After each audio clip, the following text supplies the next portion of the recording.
Well, hey everybody, and welcome to Comedians on Technology, People and Drugs. I'm your host, Sam Joseph, and we're very lucky to have comedian Dan Cohen with us. Hey Dan, how's it going? Hi guys, you all right? You good? I'm good, man. How you doing? Yeah, no, I'm good. I'm excited to be getting more podcasts out there. We've had a bit of hiatus, and it's fantastic to have you as our first guest after that little break. How's comedy treating you at the moment? Comedy's good. Comedy's really good. Yeah, it's I'm enjoying it. It definitely goes through fluctuations, but at the moment we are good. We're happy. Yeah, for sure. Excellent, Yeah, excellent. yeah. Yeah, and so maybe share with the folks who perhaps don't know you. How would you describe your comedy origin story? Origin story. I get. I always say there's a short version and a long version. The short Right. version is I went to a comedy course. Yes. Um, the long version was probably like everybody. I was fascinated with stand-up comedy for a long time. I thought Right. about it, never got the courage to do it, Right. uh, and and then about 2.5 years ago, went Yeah. through funny enough, I went through a really difficult time, um, and was having help with that, um, and just thought to myself, I need to do something for myself Right. that's not just dragging me down and isn't just Right. spewing out all this stuff. And actually, what I want is a distraction, and I want something that I'm going to potentially enjoy. Yes. That was the first thing that came to mind was, why the hell haven't I done this? I looked for a comedy course, signed up, and 3 weeks later, I was in a room with 14 strangers, thinking, Uh-huh. why on earth did I do this? Indeed. Indeed.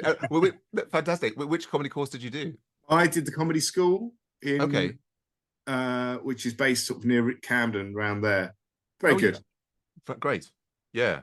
Fantastic. Well, I mean, it sounds not so dissimilar from me. It was, I think, about 3 years ago now for me. Yeah, that I was also having a bit of a difficult time, and Mm. I happened to be reading a newspaper article that talked about the Amuse Mooses course. Um, Sorry, my syllables are going. No, that's it. Pluralization function. Yeah, and I remember reading about that and reading about it was the author was he was the newspaper reporter talking about how the course had really helped him tackle some mental health Yeah. issues. And I thought, oh wow. And my kids have got to the point where they're now starting to be somewhat independent. And again, exactly like you, I thought I could really use an activity for me. Yeah. Um, and signed up. Yeah. And well, there we go. Peas in a pod, you and I. But so, yeah, so to tell me about the comedy course, the comedy school in Camden. How did you find it? I absolutely loved it. It was I think I mean there's it's so, as you know, it's so nuanced comedy. So there's so many levels Mm, it does and doesn't give you things. But I think the number one thing it gave me was just the courage to stand on stage. right. I didn't have that. I didn't come from any sort of acting drama Oh, really? background at all. And so the thought of it was alien to me and actually terrified me. Oh, really? So just even that first um, day of the kind of six bits that we did, six weeks we did that first week.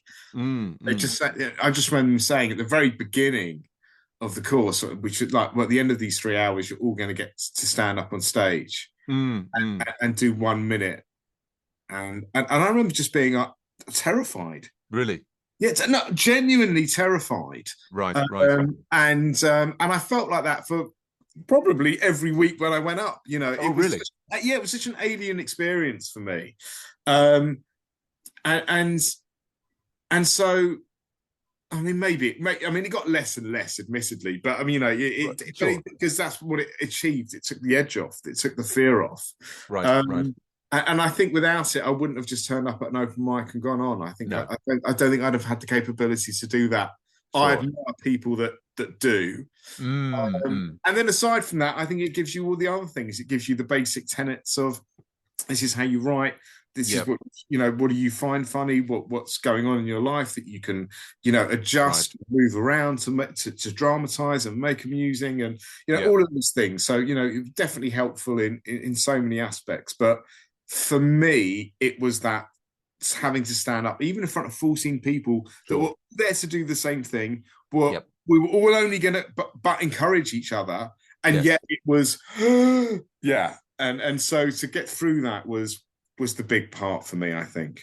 Sure. Wow. Yeah, It's really interesting, that like I think particularly interesting for me, like connects with some things for me, but not with others. yeah, Yeah.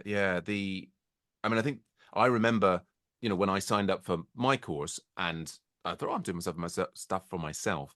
And then the email came through and it said, oh, and by the way, at the end of the course, you'll all be performing in a comedy showcase.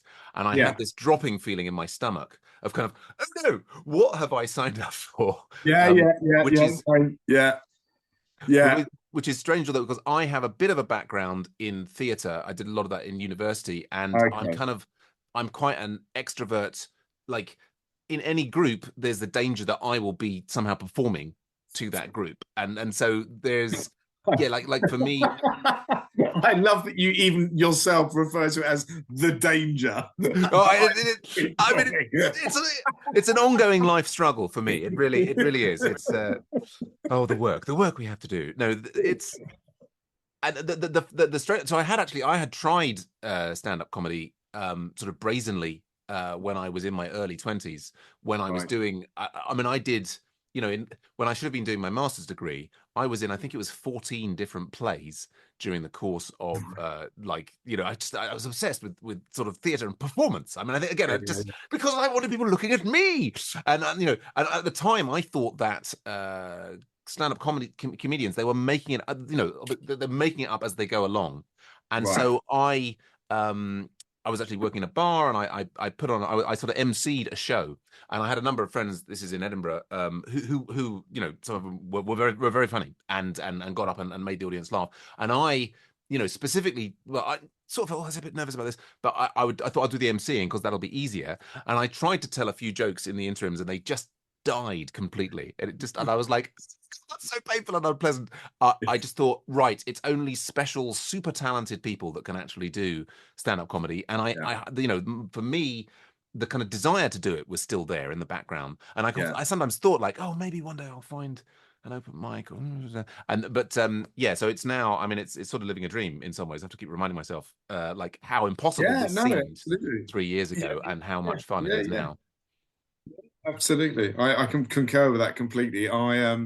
I still, I do this for the enjoyment of it. And sometimes it's Yeah, not enjoyable and sometimes it's tiring and it's all of right. those things. And sometimes you bum on stage and you think, oh my, what on earth am I doing with um but I think overall, if you look at a graph, there's been far more good times than there's been bad times. And Yes. and it's brought another element of kind of joy and socializing into my life I didn't have before. Yeah, So, fantastic. as long as it's doing all of those things, then I'm just going along with the ride. It's great. Yeah, Absolutely. absolutely. Yeah, I mean, I sort of, I mean, I'm coming up on, my eldest son's left home, and the next two will be, leaving in the next few years, and I'm sort of hoping that this comedy community will be the lifeline that will allow me to sort of cope emotionally as we go through it, as well as making them laugh as well. I hope that's, I'm not completely self-obsessed. I like to tell my therapist, but yeah, but so, well, focusing in there, like it was interesting. You were mentioning about how to write what is and what isn't funny. Tell me more about, I'm really interested about your comedy process. I mean, that you picked up from that course, and then obviously you've had lots of your personal experiences with what works and what doesn't work in the Yeah. in the open mic circuit and so on. Yeah, obviously, and it's changing week by week, but what's your thoughts on how to get the comedy done at the moment? Um, so my process is never. I'm not a compulsive writer. No. I have thoughts and I have ideas, and Mm, and which come randomly. And mm, if they make me laugh, which mm-hmm. which is the most important thing, Yeah. then then I'll start jotting around it and I'll write Okay. it down and I'll start coming up with a focus and an idea. Uh, Yes. Sometimes I don't write them down at all. I had a really silly thought 3 or 4 weeks ago, and that evening I was emceeing in Hitchin, Oh yeah. and the thought just made me laugh. Right. And then that night while I was emceeing, someone brought up something that wasn't dissimilar, and I thought I haven't even written this down. I haven't constructed it really, but if someone's brought something similar, I can wedge this in. You know, Right, right. I can crowbar this into my Sure, sure. and I did, and it worked brilliantly. And then I thought, okay, well now I really have to write it down, and I really Okay. have to make sure I structure it. But most of it comes from um, I mean, I think there's a darkness to a lot of what I do, Uh-huh. um, which I enjoy. I've Yeah. always enjoyed dark humor.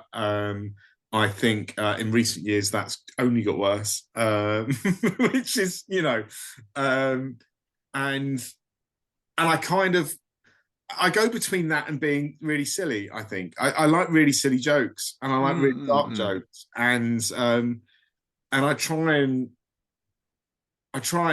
I'll write down what I find funny. I'll work it, and if it works, I'll use it. But then when I sort of do a 5 or a 10 minute on stage, Mm. I try and make sure it's got enough of both. Oh, okay. Yeah, Sure. Sure. Interesting. and that becomes my process. Really, is I Okay. want it to be. I want people to know. I think it works well in that I want people to know that I'm being silly. So when the dark stuff does happen, Right, right. I'm still smiling, and they're still going, "Oh, okay," and it takes a little bit of the edge off something. Sometimes people might wonder, should I be Sure. offended by this? Mm, Which is, hmm you hmm know, in today's day and age, is easily done. Yeah, well, absolutely, absolutely. Interesting, interesting. Yeah, I mean, I one of the things that I noticed it almost immediately, or while I was doing the comedy course, and it was almost like being infected with a comedy virus. In that, and I have been doing it compulsively now the last 3 years, is like having thoughts, which I think I always, I'm not Yeah, saying funny thoughts, but like, just I've got a very active just like noises and it's voices in my head really. or whatever. Yeah, Yeah, strangely. Who'd have yeah. thought? Who'd have thought? You seem such a shy, retiring type. What? Really? You There's a lot going sure, on there. Sam? Okay. Yeah. And so I got into the habit of, okay, right, I'm trying to find material. So I'm basically writing stuff down all the time. And so now the last 3 years, I'm kind of like I have filled literally hundreds of pages of Right. Google Docs of just of Yeah. stuff. And isn't it, sounds like you've got a filter. I don't have the filter of it needs to be funny. Like I just and Okay. it's like just and it comes and goes in waves. I think often, particularly after a bad gig the next day, it's particularly productive. But there's just a Is kind that of like, right? Okay. yeah, I have found. Although as time has gone on, I kind of have the frequency of mad gigs has gone down. Yeah. I would say it's generally Yeah. generally much more solid, which I hope is a good thing. Although at the same time, I think my standards keep getting higher, and I keep on being I feel constantly dissatisfied with the level that it's at, and I'm Yeah. sort of I feel like I'm on the search for those things that will be more broadly accessible or will just work better more broadly. Yeah, but I guess I mean so the key things, writing it down. I guess the other thing though is like they talk about how many comedians are either the writers first or performers first, and I think I've certainly thought, and I'm now falling into that the performer first style in that I kind of almost I don't want to spend too much time moving words around on a page. I'm much more interested Mhm. in being on stage and trying to make it work like in the moment, so to speak. I Yeah. don't know if you Yeah. relate to that division. More often than not, I want it crafted and I want it down. Mm, And that's where my process for me starts yeah. most of the time. The joke I tried the other week, which I just mentioned, the Hitchin, was not common. It's not common for me to not have Oh, it okay. ready first. But that being said, the other funny thing about that is I when I write things down, if I go and then say that out loud, what I've written down, it doesn't Mm, match with my personality in the way that I've right. written it down to how I would say it. Yes. Yes. So I'll write it down. I get it all written down as I like it. But then Mm, once I get on stage, I have to just remember key points and try and just be mm. me. I don't know if that makes any sense, Yeah. Yeah. but, I think but that it's so makes robotic perfect and sense. it doesn't sound natural if I read it out if I memorize it from exactly how I wrote it down. It doesn't have the same fluency. No. No. No. And certainly what I was doing at the beginning was and I was writing a new set every 3 weeks, and Wow. just I don't know, but like I hadn't quite planned to do that, but just I think very early on, I got actually I think my second open mic gig I got 10 minutes rather than five, and so Wow. I had Okay. to like develop a second thing, and then I was like, oh no, but and I was it was almost like every 3 weeks I was writing kind of the script of a very short play, and I would write that out and I would kind of memorize that and I would then deliver that on stage and then and each time performing it would get like little extra little bits and then I would sort of so Yeah. I have this like series of like over the course of 3 weeks I would perform like 10 times and like so I'd have 10 versions and I'd like sort of religiously review I'd video everything Okay. and I'd Yeah. watch Yeah. myself back and I'd actually the early ones for the first like 100 gigs I was transcribing them and putting notes at exactly the places Wow. I got what Okay. level of laugh through the thing Okay. and trying to which Wow. Right. that all that detailed what have you has completely fallen away now and I don't feel I mean I'm doing this basically my comedy booby trap 4 times a week where I get up and I do 20 minutes basically riffing in VR based upon 5 thoughts and it's just me taking 5 thoughts from my day and desperately trying to make them funny somehow Okay. so it's all performance and it's all like just generating and stuff in the moment Yeah. so I've gone from like that one extreme to the other and who knows where I'll end up in the future but it's Interesting. Yeah. yeah Interesting. But I definitely now I'm doing more MC work. I'm trying to be, and having been a couple of years doing this as well. I think you become less rigid yeah anyway over a yes period of time, and you become more. You get more plasticity around what it is you're going to say, how you're going to say it, yeah move things around. So you absolutely get that. But with MCing, I then find well, actually, I've really got to, and something I've really enjoyed doing with that is being off stage while the acts are on and just listening to them and writing stuff down and finding the funny and yeah oh yeah finding the bit and I don't do that otherwise. So bringing that kind of enjoyable pressure on of a bit that quick thinking yeah is really really satisfying. yes So I've just signed up to an improv course, oh which have I'm you again terrified about. oh Yeah, really yeah, okay yeah. I'm terrified. I'm like, what am I doing? uh-huh uh-huh That starts in 4 weeks. oh fantastic Again, it's one of those things of if it scares you, do it because yeah there's obviously something that's about it that you need to conquer, and yeah I think doing improv will be helpful as well. oh absolutely To a performative side of me that I don't consider myself how to have. So mm. that's where I find it interesting. Oh well, no, I think that's great that you'll do that. That's fantastic. Yeah, Yeah, no, that's really helpful. Yeah, and I mean, I have that also myself. I've done well, particularly the last year. I mean, almost until a few months ago, I was focused was exclusively on MCing and these kind of improv style, comedy booby yeah. traps that I do. I mean, I'm just so inspired by people like Ross Noble and Okay. there's a few others. I was just recently hearing of Sinbad, who's an American Yeah, comedian, was yeah, saying yeah. he Sinbad. pretty much everything he did was improvised.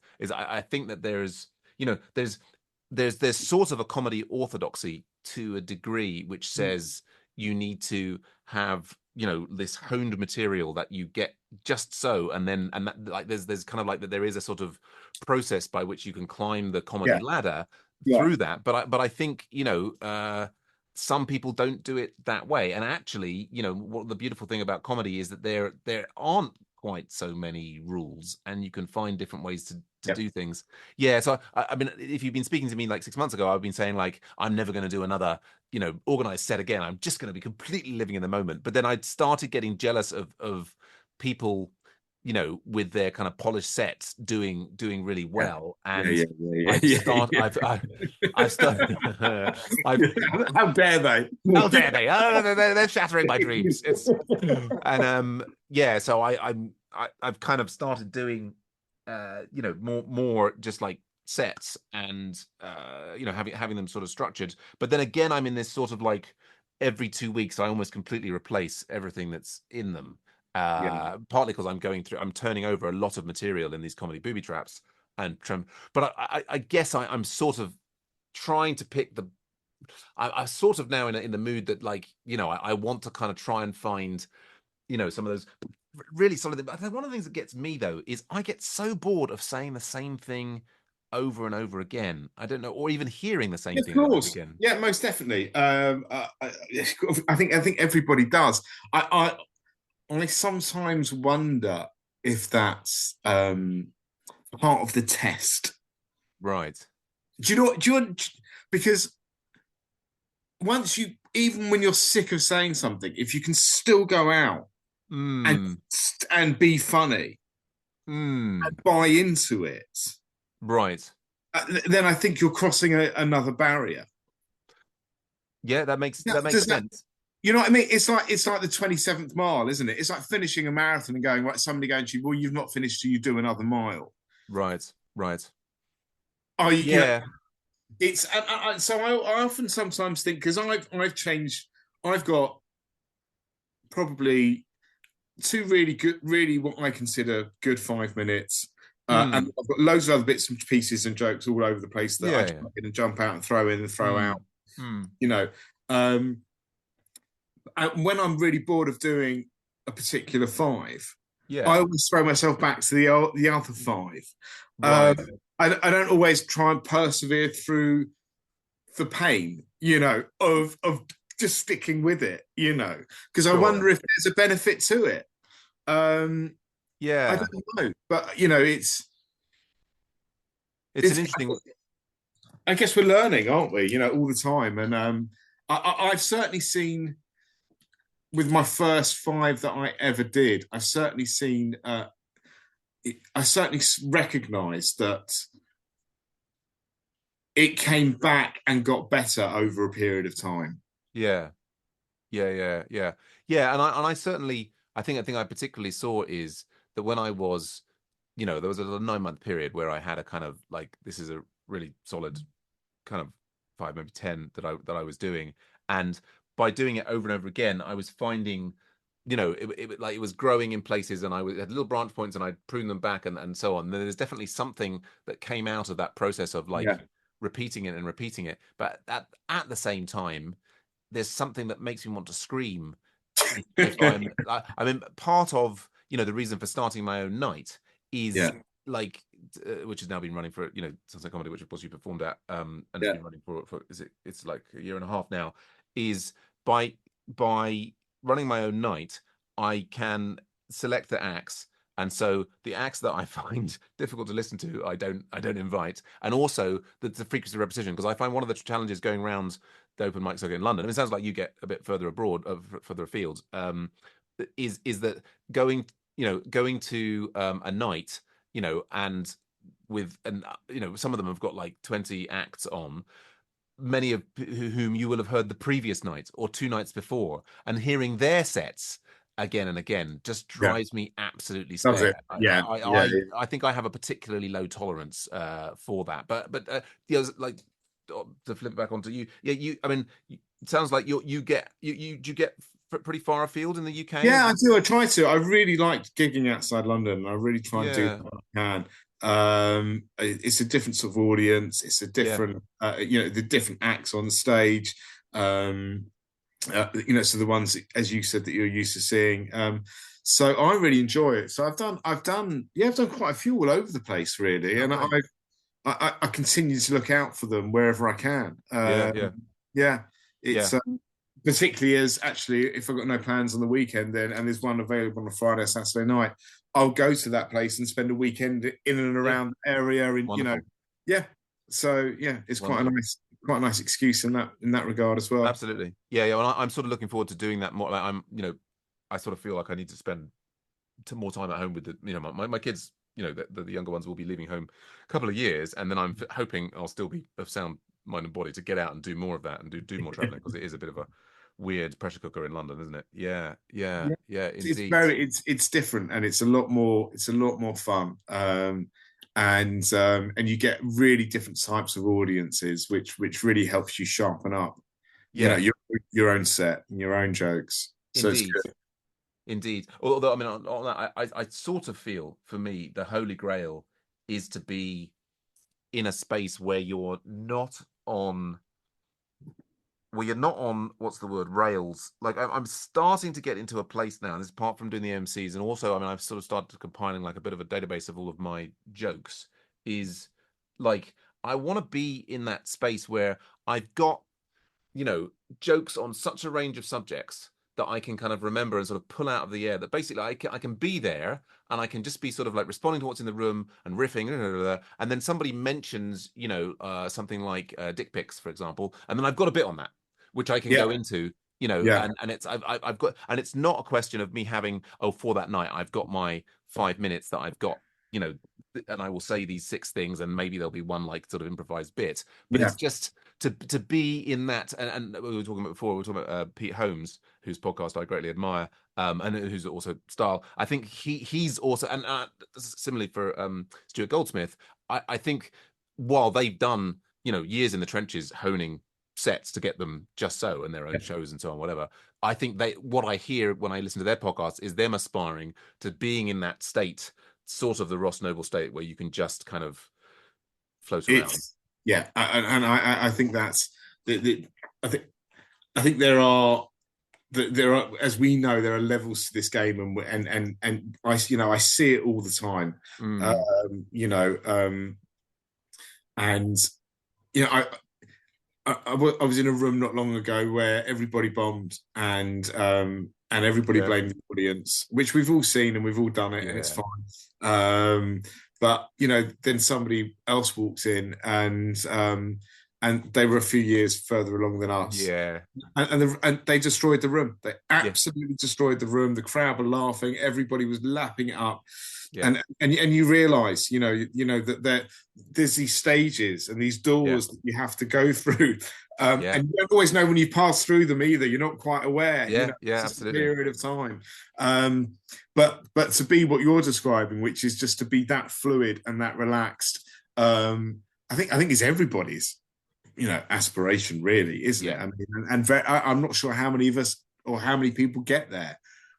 I mean, you I know, don't know. I don't know, but that should still be the dream, and that should still be your yeah, aspiration, yeah. without No, question. I think that no, I agree. I agree with that completely. And yeah, it's, I think there's, it's actually in some way that I see an analogy in my head with speaking another language. Like I happen to speak a bit of Japanese because I, you know, lived in Japan. Yes. I married a Japanese person, and you know, the people say, oh, you can speak Japanese, and I think before I ever learned another language, I thought it was like you spoke a language well or not. But what I learned is there's so, I mean, you know, there's so many different levels that you can be up to native level Yeah. ability, and it's almost like that, Yeah. like those I think that the dream is that native level comedy ability, which is Yeah. that, Yeah. like you're saying, Yeah. that Yeah. completely relaxed, that sort of, you know, and we know the great comedians who are like that, and I think it's people get there, don't they, after 10, 20 years. It is. It's And it takes, you know, it's yeah, time on stage, and that's why I always sort of say it doesn't matter if you bomb, it doesn't matter if you murder, it doesn't matter if you have an okay day, it doesn't matter if nobody turns up.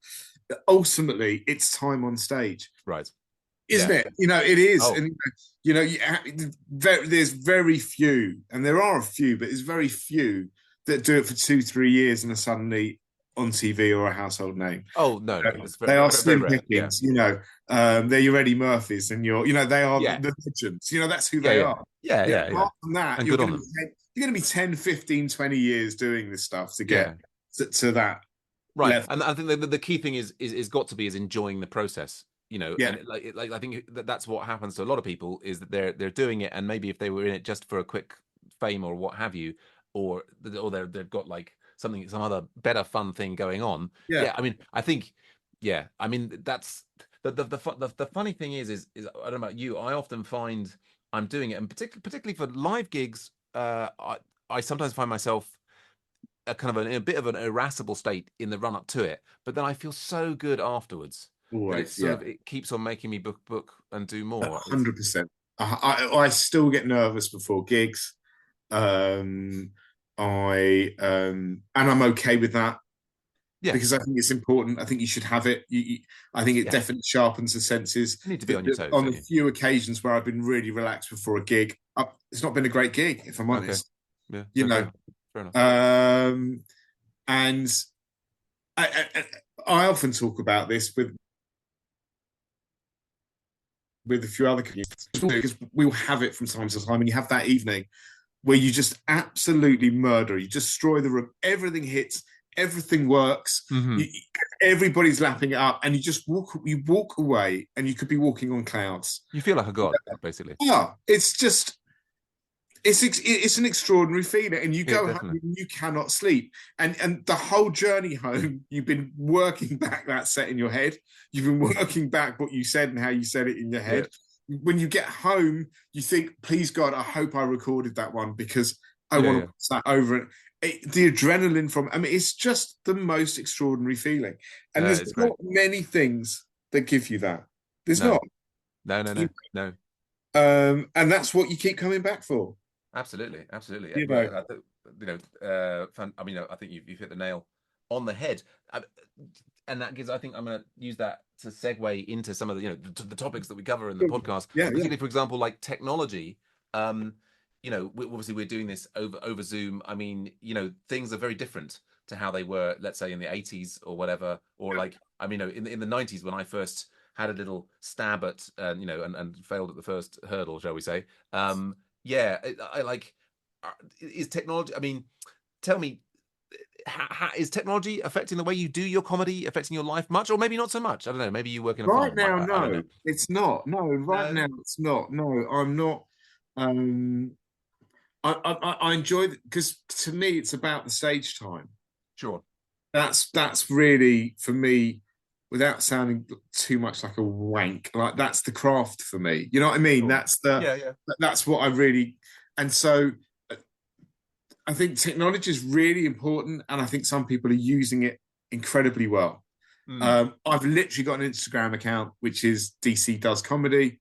I Yeah. put a few bits up on that, Yeah.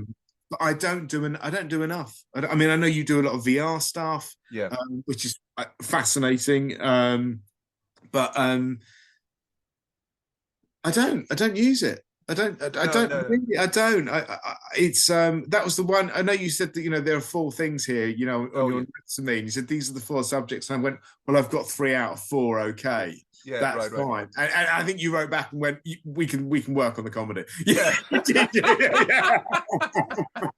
yeah, yeah, yeah, which is fair. So I've got 2 out of the 4. Yeah, yeah, Yeah, yeah. yeah, yeah. Um, Yeah. but um, but yeah, but technology is not for me. I mean, I think for you, you enjoy using it, don't you? And you use the VR, and Well, you I obviously do think your I'm, podcast, and I mean, I'm kind of, for me, the highest thing is the thing that you've just been talking about, which is the stage time yeah, in the physical room with the physical people, and absolutely murdering in a room, and yeah, that's like that is that's the top thing.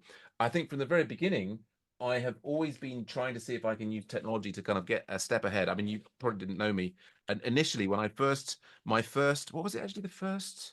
I think it was probably my second ever open mic gig. I was using okay, this which is augmented reality headset. right, So what this would do is basically it would allow me to have a heads up display of my set list while I could still see the audience.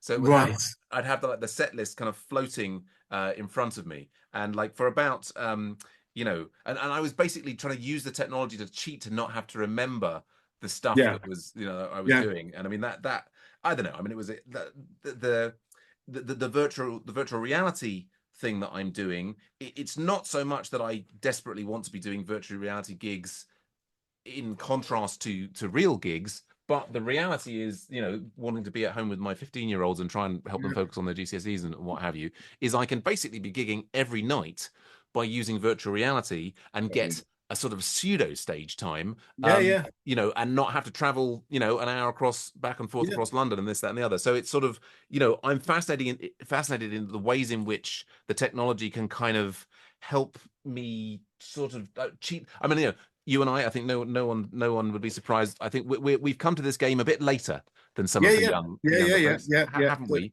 And I think, I don't know about you. I mean, I sort of think about, oh, I mean, part of me is like kicking myself and just thinking, oh, I wish I'd somehow understood how, in principle, very easy this is to do once you open the door. And also thinking, I've got perhaps limited time left to do it. So I'm Yeah. always sort of looking, can the technology in some way help me get a leg up, accelerate my progression, if that makes sense. Yeah, yeah, it does absolutely. Yeah, the answer is I don't. I guess I don't know. I don't know if it can. Mm. It's interesting what you do with the VR. It reminds me actually. Um, as I do say myself, I'm sober and I have been for a while, and Oh, me too. I go to meetings and I enjoy I love going to meetings Oh, for okay. for my particular crutch. Yeah, Um, yeah, but it's when lockdown yeah, came along, yeah, yeah. those meetings went on Zoom, Yes, yes. and they've stayed on Zoom Have they? since. You've still got them in person, but they've Hmm. a lot of them have remained on Zoom also. Yes, And yes. there's nothing, and it just made me think of the comparison to comedy in that there's nothing like going into a room with people. There's a spiritual or there's some sort of connection that Yeah, occurs in a yeah, room full of people that yeah. you cannot get through a computer. And Right. so, as useful as these Zoom meetings were, when you couldn't get to any We didn't have real any life, alternative. Yeah, it was you had no alternative. You used them, but you don't get. It's bizarre. It's the same people. It's the same format. It's exactly the same meeting. You don't get the same from it as you no, do sitting in a room with those people. It's and I love that. And that's the same as yeah, comedy for me. That connection of being with an audience and other comedians.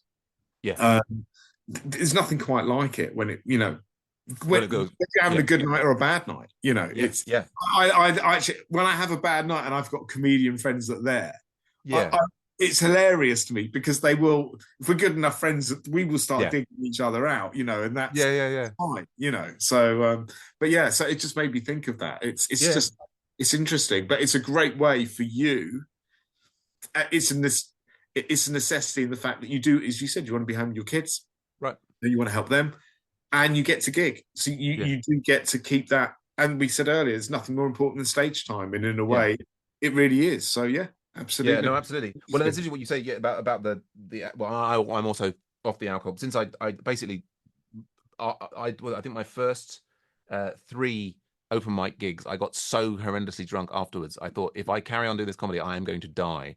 So that was the line, and I've been 2.5 years sober since then, and just getting high Oh, on the okay. comedy. Oh, wow, that's interesting. Yeah, yeah, Yeah, and then absolutely about the Zoom because like during, I guess I wasn't really doing comedy during the lockdown, but the Zoom gigs were a thing, and I did I spent the summers in Japan, and the first summer I did a lot of Zoom gigs from there, and yeah, the Zoom gigs, which I think is most people's impression of online comedy, yeah, are absolutely missing a thing. What yeah, I think is I'm trying to get across to people about so the virtual reality ones, it's still not being in the same room, but it's I would say it's like it's not the same as a Zoom gig, right? In as much as you can like the people are in different places rather than you all being in a single screen and you're like sort of looking like this, yeah. you're kind of in a 3D space and you can kind of focus in and talk to one person and yeah, it's a weird one, and actually, because I don't know,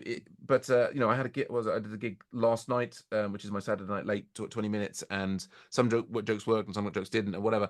It's much closer to a real gig.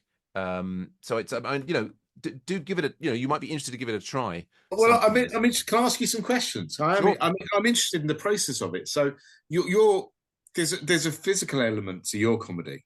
Right. Um, can you get that across?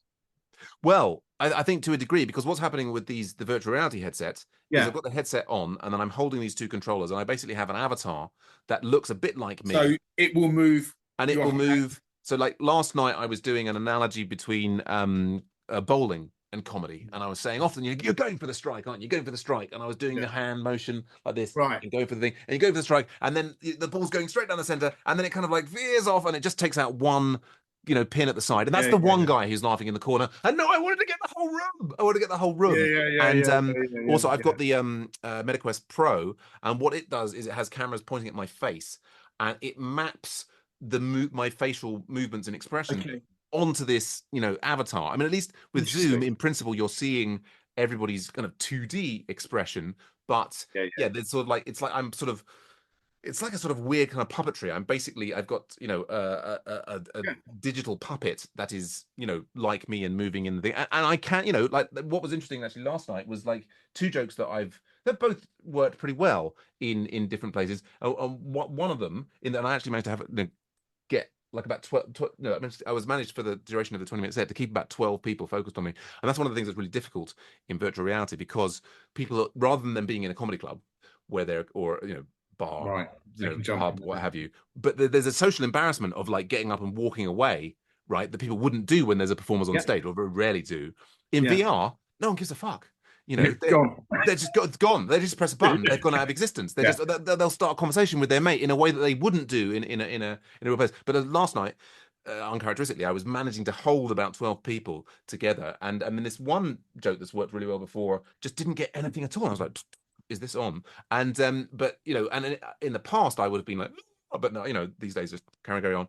The Yeah. next one, which was also a similar length story with the structure the same, bang, hit home, and like everybody was laughing, and they've all got their mics on, and I can all hear they're laughing, and and it was like, oh, okay, but it's still, I'm still deeply confused about what it is. I think we're both on that journey to find those Yeah. bits of humor that will, and I think it's room dependent, isn't it? And then you've got to be kind of listening to the room to work out what's going to work for them on that night. Absolutely. Absolutely. I agree. I'm just starting now, and I'm getting it wrong, I have to add, but I'm just starting to now, if I'm later on in a on a night on the set, Yeah. uh, if I see certain things aren't working for certain comedians, I go, Mm, okay, well, that's not going to work for me necessarily then, or mm, I'm going to move mm. this here and I'm going to move that around, and I now have that adaptability that I can rework a set and I can work different things in, Mm, mm. before I've even gone on stage. Yeah, yeah, yeah, yeah. Um, Whereas before I had set and that's it, and I don't know how to move this. And it's finding, you've got to be adaptable, and then once you're on stage, um, it's really interesting because and we go through this all of the time. Probably your first 100 gigs where you were watching everything back and making notes Uh, about everything. And my yeah, God, the internet, certain intonations that seem to get laughed at that didn't in the last right, one, right, and right. the 1.5 second pause rather than the Yeah, 2 second pause work better with the. I mean, we could drive ourselves insane yeah. um, with all of this level of detail, but there is some importance to it, Mm, mm. and it's just trying to get that right, I think, because Yes. when you are in front of an audience, little things matter, and we don't even know sometimes what those little things are, and they don't. It's just No. something works, and Mm. I find fascinating. That I do find fascinating. I don't study it enough, admittedly, but I am of the belief the more relaxed you are on stage and the more ability you have to jump conversations and ideas Mm. with an audience, Mm. and still manage to stay on track with your set. But just that ability to jump in and out is Yeah. becoming so important, and I'm just learning that now, and it's a hard trick at times. It's a Yeah. really good. I think it's, yeah, it's tricky. I mean, this is, I mean, when I asked you about the technology, you were talking about sort of, I guess, the ways of projecting, through Instagram or TikTok, or, the VR or the Zoom or what have you. I mean, I think there's also ways in which the technology, the fact that we're able to record our sets so easily and even Yeah, video our sets and watch them back, we have like tools, and I mean, I'm constantly taking you're notes on Google Docs or what have you, and I guess you're using similar sorts of things. Or that it's absolutely almost right. unnoticeable that, or the sort of implicit that we've got this line of technology supporting us doing these things. For me, I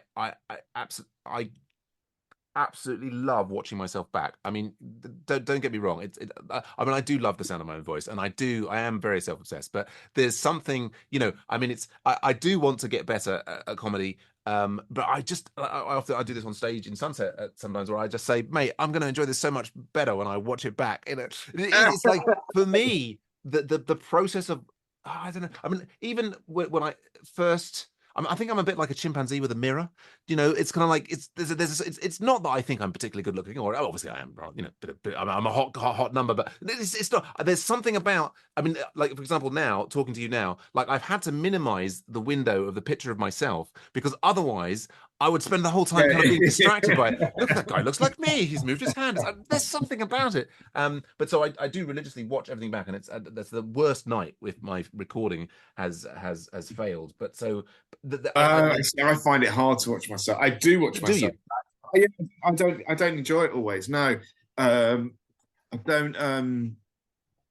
I've got used to it. I think it's probably what I Right. would say. When I first started, I hated watching myself back. I hated hearing my voice. I found that very strange. I think that's what the majority of people that I speak to that's what they find, and then there is a smaller percentage of us who are somehow fascinated with it, and we can't stop watching ourselves back, which is a different problem. But but I think that you're absolutely to go back to what you were saying before about the kind of like the little pause or the intonation of those things. Is it? I think it like to do it well, like the learning from all of the things, there's no way we can like with our kind of like conscious brain really kind of understand all the things. But I'd like to think that the advantage that comes from repeatedly listening back and playing back and whatever is even if consciously I'm not going to be able to pick up the differences, that my subconscious, like the broader Sure. whatever it is me, it's more learning, just trying to accelerate For that sure, process. 100%. And I think that also goes back to us saying about repeating the same thing, the same set. I think that comes into it as well because your subconscious Hmm. will absolutely know what work, over a period of time will just kick in for you and will give you the right pause at the right moment, give you the intonation because you've been working it for so Yeah, long. right. Yeah, you're not planning it. You're not overthinking it. It's just like driving a car and having a Correct. conversation while you're doing something. Correct. Yeah. No, Exactly. completely. Yeah, yeah. Well, no, I mean, it's so great to be talking to you about all of these things. Let's shall we try and zip through the other topics that we often get onto. Yeah, I mean, you've already talked about how the connection with the other comedians and so on that the comedies Yeah. provided that. I mean, is that yeah, like what are the the relationships that are most important to you in your life? I mean, you got a dog. I mean, it's Yeah, we always talk, my dog's here. She's my here. Hello, yeah, say hello. hello, dog. Is that? Oh, you had a picture of your crotch there. So is that what he calls you? As you call you? That's Yeah, right. Look at my yeah, dog. Look at my wrong, dog. No, sorry, no, so no, wrong, that's wrong Zoom, wrong Zoom.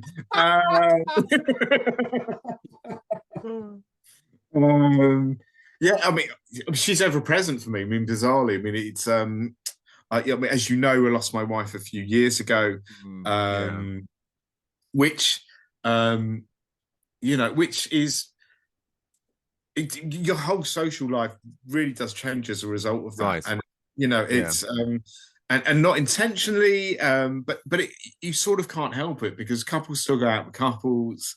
yeah, Um, yeah, you're not forced off to go out. So my best friends in the world, I adore them, but actually, do I want to go out as a third wheel? No, not really. Did they yeah, think about inviting me out as when they're going, well, who should we invite in yeah, couples? No. So it yeah, just these things naturally happen. So your life does change. Um, yeah. in thankfully, I'm okay on my. I'm really good on my own. As you Right. know, I'm really good company. So, Yeah. I'm very funny. So I'm Uh, fine on my own. yeah. But I'm the, I I, could be stuck with worse people, Sam. If I'm honest, right. Conversely, I think I'm not so great on my own. I'm not so great on my own. Right. Yeah. Yeah. I Yeah. think Yeah. that's a fantastic skill to have. And yeah, I mean, it's my condolences for your loss there. No, It's thank you. you, So funnily enough, it was my finding. Like I said, I'm incredibly blessed with the friends that I have around me, and I wonderful. always have been, and that's wonderful. Um, but you know, now with comedy, it's brought another element to my life I Yeah. never Yeah. imagined. Everybody, as you probably fall into the same boat. Most of the comedians are a lot younger than me, Yes. Yes. or some years younger than me. Um, but I get on with everybody fine. Mm. I've made great friends through it who are same age, younger, a few years Yes. younger. Yes. Some are a And few years older. yeah, I mean, I love that when we meet someone on the circuit who's like in their 60s or 70s and you're doing it. It's absolutely right fantastic. and amazing. Yeah. And And so I feel very fortunate, and now having been a couple of years doing this, I go to a gig. Um, More than likely, I'll know at least two or Yeah, three people there that yeah, I'm happy to see. yeah, yeah. That's such a lovely thing. Oh, it's lovely. I can do that every night of the week if I want. Yeah, yeah. That's You great. know, I've made great friends through it who I see outside of comedy now. Right. Yeah. It's been a really, and it keeps me busy. That's the other thing. I mean, Monday to Friday post work, there's not that much Right. going on or to do. So to be out and to be up in Yeah. London, or to be with people, to be Yeah. Yeah. laughing, Yeah. Yeah. Yeah. it's amazing what else it adds. Oh, it's fantastic. Yeah. Yeah. So are you gigging almost every night then? I'm not. No, I didn't mean to sound like I was. No, I'm not. I No do try judgment. and I try and keep a balance. And so I'd like to do 2 or 3 gigs a week. I Yeah. do Yeah. like to do that. Here, I'm going to put you down because you're getting restless. Um, I like to do 2, 3 gigs a week. Sometimes it's more, sometimes it's less, and I kind of just try and go Yeah. with the flow. Yeah. Yeah. But I try and keep that balance between work, comedy, my own time, peace of Yeah. mind, Absolutely. and socializing. So and there's kind of, I guess, all the pillars that I find important and necessary, and I try and get it right, and I don't always. No. But No. But that's. also, I think it's an age thing. If I do 4 or 5 gigs a night, after Probably about a it. month, I'm like, I'm battered. Yeah. No. No. I'm Absolutely. battered. Yeah. No. I know what you mean. Yeah. Yeah. Yeah. No. So, Totally. I can watch, like, if you're 20 something, I can watch them. They go up and they'll do 2 gigs a night, four or Oh five yeah. times. Oh yeah. Yeah, They'll get up multiple times a night. Yeah. yeah, It's. great, amazing. But I have to accept that I am older, and it has repercussions. Yeah, yeah. I'm struggling to accept that. That's it's I mean that's Yeah. I'm using the technology as a crutch to let me gig every night. It's Yeah. I do now. I now don't gig on a Sunday. I specifically have like that's a new thing. Although I now inserted the podcast, but read so I guess the yeah. I mean it's so many different tangents going off in my different head. But yeah, like the loss of a life partner. I mean my sister lost her partner this year. And Sorry.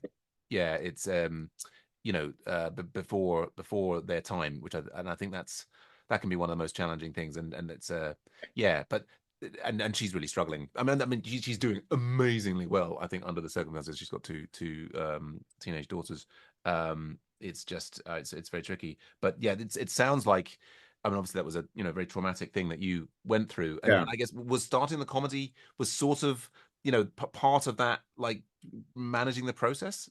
Sure, 100%. So I was a couple of years post Casey passing away that I actually started the comedy. Right. But what I was having, and I still get them if I'm honest, although they're less severe than they were. But I'd have these kind of relapses of grief, if you will, Yeah, sure. and they would come without notice, without reason, Mm. and I would suddenly find myself in this really dark black hole, and I didn't know why, and I didn't know how, and they were really painful. And Yeah. um, I had one around the time I decided to do the comedy course. So it was the worst one I'd had, actually, and I was having Yeah. therapy, and I was doing all these different sorts of things, and Yeah. trying to make Yeah. myself better, and I just felt dreadful. And I guess what I didn't say before was I thought to myself, well, I can't possibly feel worse than I do now. So there's never been a better time to make a dick out yourself on stage. Right. Yeah. It was Absolutely. like, what's it going to do? What difference will it make? Yeah. Absolutely. Yeah, and it was the most marvelous thing. It's made a huge difference because in that moment I had to then focus my mind on writing, on Yes. creating, on being Yeah. funny, on what's my assignment for this week, because I've got to have that ready for Thursday, because I can't possibly go there and not be ready and not be funny. Yeah. Because I spent money and so the next 6 weeks I have to get this right. So it completely refocused my brain in Yeah. that regard. Yeah. But it also since then, has given me an enjoyment I never realized I could or would have. Yes. Yes. And and it also, you know, and I guess the other thing is that I guess they kind of complement each other in another way, which is, um, I think you have to be really resilient to do comedy as well. I think that's the other Sure. thing that you really need to have, and I'm blessed with resilience as a result of everything that Yeah. went on before, Sure. and it works in a way where, you know, if when I used to bomb, it used to really hurt, you know, it Yeah. used to really Yeah. Yeah. hurt, and then I was like, after like a few bombs and feeling like that, I was like, what's wrong with me? Why am I getting so het up about bombing? Mm, mm, I'm going to mm. wake up in the morning and I'm going to have all my limbs. Right. And Right. it's Oh, going to be yeah. another day and it's going to be all right. Yes. Yes. Yes, indeed. I mean, it is And extraordinary, isn't it? Like I mean, we're both living in a privileged people in a privileged time. yeah, Like the things that we have access yeah, to. But yeah, what is extraordinary is how one thing or another psychologically can just tip you. Yeah, I'm getting caught up in this. And I'm like, all right. I mean, no one likes to bomb. And there's a level of, you know, embarrassment or shame or whatever it is you feel as a result of that experience. But you're not going to see half those people ever again. They're not yeah, going to remember you in the morning. You're still going to wake up in the morning and you're still going to be fit and healthy and, yes, yes, and have the chance to go again. yeah, It's wonderful, you know, and it's life. And so, you know, that it's given the two work together. And so I've got that gift as a result of it as well. yeah, It's yeah, just yeah, don't take yourself too seriously and enjoy it. And that's yeah. really, you know, that's really what we're here for, isn't it? Ultimately, is to enjoy it. Absolutely. No, no, fantastic, fantastic philosophy. Yeah, I mean, it's wonderful. I mean, it's so great to. It's a really inspiring story. I mean, I can't help but mention my own theory about. I think one of the reasons why bombing feels so bad is in evolutionary terms we've evolved like to the point that we would live in a village with like 50 people, right? Yeah. And so our brain says that 50 people that you bomb to, that's the people who you're going to be relying upon for your survival for the next 20, 30 years. And so your brain is wired up to say, oh my god, I've just alienated the entire tribe, Yeah. they're going to throw Yeah. me out into the wilderness Yeah. tomorrow and I Yeah. will die, which is what it feels like. But There's probably a real truth to that, you know. That's probably not far off the mark. Um, I think it's the only explanation I can think of why it kind of gets under, it can get under your it skin hurts. so It well. really hurts. Yeah, yeah, it Yeah, really yeah, hurts. Yeah, absolutely. yeah, yeah, yeah. You know, like I said, you know, having come from a place for the reason I did it, it was like, well, no, this doesn't hurt. No, right, I right. know hurt. I know hurt. That Yeah, this doesn't hurt. You know, yes, yes, yes, so yes, yes. you know, and you got to, you know, so you got to remind yourself, it's all right. It's gonna Yeah, be all right. Yeah, absolutely, absolutely, absolutely. Well, I mean, it's so great to be able to talk to you. I mean, and in particular, I mean, one of the, as you've been just saying about, the kind of comedy community, which is fantastic. yeah, One thing I do find is that often, you know, you're kind of there briefly for the gig, and then but people scatter yeah, afterwards, and so that's partly why I love doing a podcast like this, is to get a bit of space to have a longer conversation that we wouldn't yeah, usually be yeah, able to have absolutely. overnight. So it's fantastic. But let's move, shall we, into our the last topic is drugs. Like Uh, which are a big part of, and when I say drugs, of course, that's like, there's licensed drugs, there's illegal drugs, there's all, I don't know. Have drugs been a big part of your life? It's part of my life. I miss a lot of drugs. yeah. I've been sober. I mean, I say on and off my set, which is true. I had a period after Katie passed away where I drank again. But I haven't touched a narcotic in over 14 years. Wow. Okay. Yeah. Cool. And there are certain drugs that I miss. I Right. mean, yeah, of course. I mean, you know, it's Is it alcohol being the main one? alcohol was my main thing, and that's something that's what I relapsed on, was alcohol. Right. Right. I was a huge whiskey drinker. I love whiskey. Mm, mm. And yeah. Anyway, I mean that's a whole nother story. But I mean, growing up, I mean, I had a great time growing up. I mean, I did. I mean, the rave scene was Oh yeah. alive and well. So ease and acid, and I didn't get into marijuana until later. But again, so I've done I've done my fair share of Right. everything. Right. I mean, Yeah. apart from probably crack and heroin, Yes. Yes. I've completed the set. So I don't think you want to win that game. No. no, I don't think I do. You're gonna have me back in 6 months. I'm like, oh. But yeah, so there are some drugs I will never do again, and I can't believe I ever did do them or Yes, enjoyed yes, them. And there's others that I would go, do you know what? If I can have an amnesty for one night, yeah, right. this is what I would. I mean, I think probably for me it would be Molly, it would be Mandy, MDMA. Okay, Yeah, I'd right, just be. Oh, I'd love. Yeah, I still love that drug to this day. I've right. never had a bad time on it.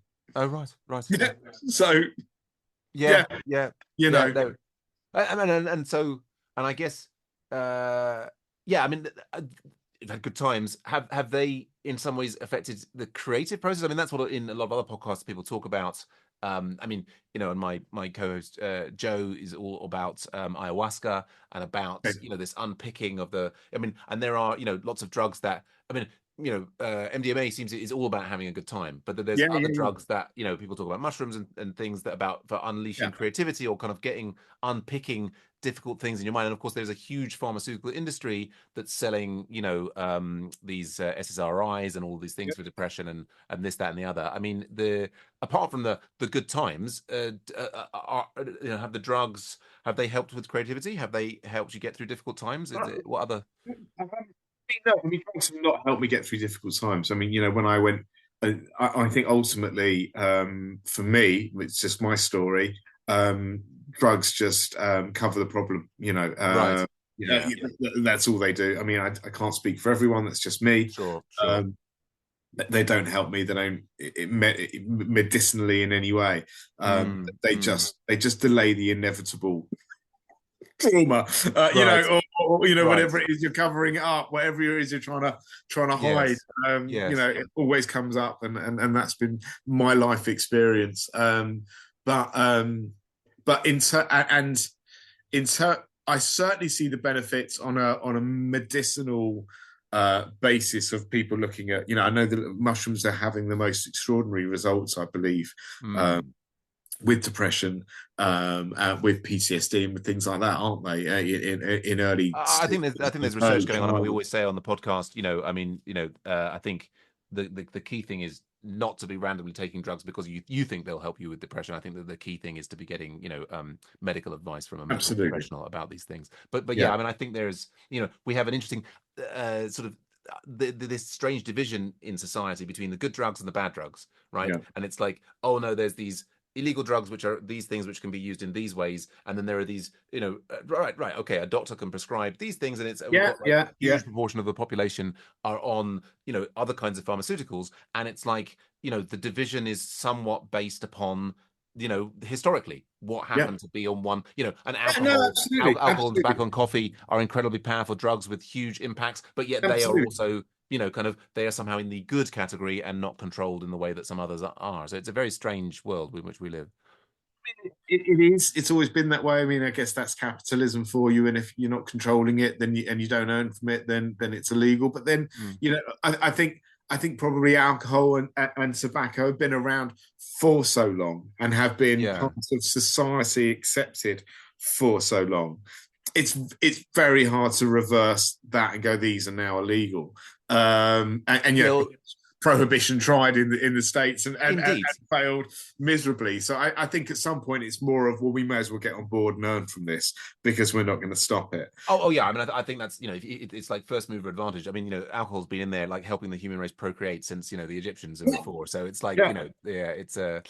and But and on the flip side of things, in terms of medicinally, um, I think it also serves a purpose. But then I know a lot of people when I've had to take antidepressants through difficult times. right, I also made sure that I stopped them right, when sure, I felt better. I'm yeah, not saying yeah, everyone can do that. Some people may need to be on them ad infinitum. They may need to yeah. be. That might be necessary. So I'm not judging, No, but no, no. there are so many people on antidepressants. Millions of people in this Yeah, country dependent on legal drugs. And yes. I don't think, as a majority, that can be a good thing. I think individual cases there might be arguments, but Mm. to have a society that's reliant on it, I also don't think that's a good thing, Sam. No, no, no, no. I agree. It does. It seems. I think the thing I struggle with the most is this. I think that there tends to be a sort of belief that there is an authority who is doing the right thing. Yeah. And I mean, that's not to say that there aren't people in positions of authority who I think some of them are trying to do the right thing, but I think it's naive to think that the forces of capitalism, in terms of the profit that's being made from the generation of the drugs, I mean the profit that's being made from the alcohol industry, I mean the profit, the black Yeah. market profits, I mean these are all huge influences on what's being decided in terms of legislation and Yeah. medical practice and all this that and the other, and it's yeah, I mean it's sort of, it's deeply worrying, I think, for us as sort of a global. I mean, I've disconnected from the news the last 2.5 years as well, because it's just so. I just, psychologically, I can't cope with it. I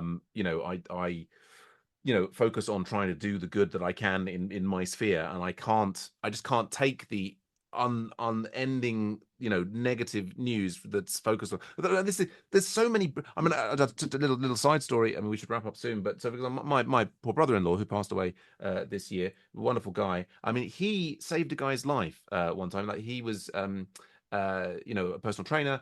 He was just at a hotel one time, and an older guy playing with his grandchildren dropped down with a heart attack. My brother-in-law and a nurse who happened to be there took turns giving him CPR, brought him back to life.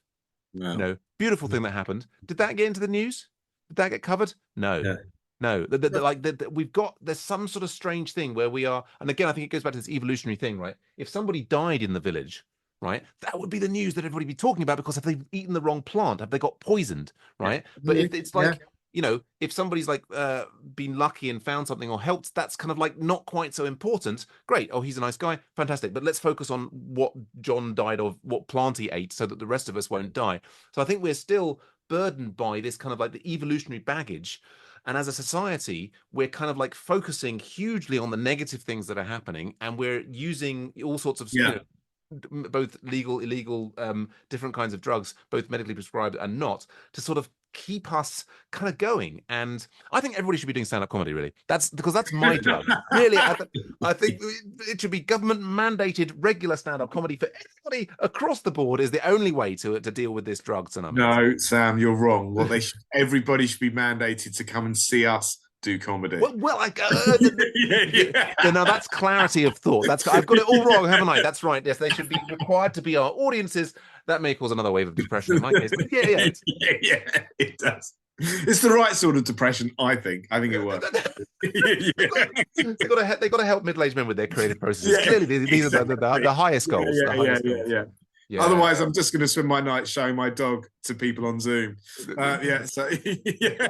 You're is that your pet or your other dogs? Exactly. Yeah. You didn't get you through that. I mean, it's all. What pet? Yeah.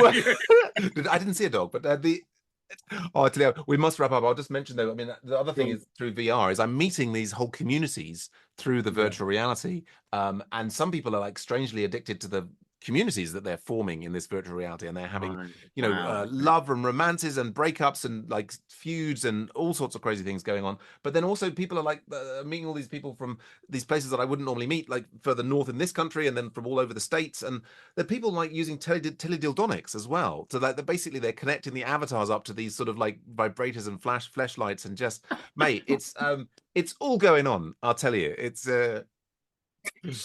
goodness me. Well, the next time I see you doing VR, I hope you'll be wearing the appropriate using protection. Yeah, exactly. Yeah, absolutely. Yeah, it's a better. Yeah. Oh dear. Good stuff. Well, Dan, thanks so much. This has been great fun. I'm so glad that we did this. Likewise, Sam. Thank you. Really appreciate you sharing everything. It's been fantastic. Where can, I mean, this might not go out for a few days, but where can people see you? What can we promote for you? DC Does Comedy is my Insta, so please follow me on there. That would be lovely. I am. What have I got coming up? I've got to get the right dates. I get these dates all wrong. I've got 2 things coming up that are. There's Chris. I've got all the usual open mic ones, but I will put those up on my Instagram so you can see those there. Sure. And then I am doing on the 21st November, there's a showcase evening. Jake Steers is on, Chris Alley is on, Matthew Alley is on. myself. It's going to be a really good couple of others. Going to be a really, really good night. And that is the 21st November at the Wissington Park Community Association, Yorkby Road. Great. If you, yeah, the OM Comedy Club Showcase, you can look it up from there.